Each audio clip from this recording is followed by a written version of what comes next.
Coimbatore Ilampur bypass மேம்பாலத்தில் Tiruppur to Coimbatore தனியார் பேருந்து SRT மிகப்பெரிய விபத்து ஏற்பட்டுள்ளது.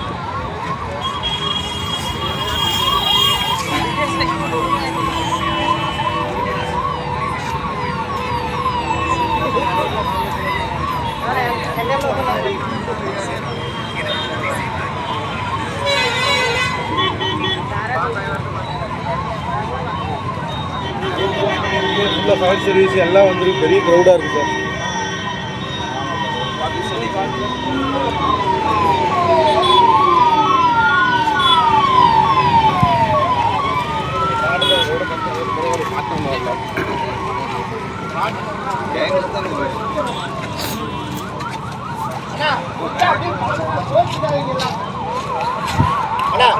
கீழே இறங்கணும்.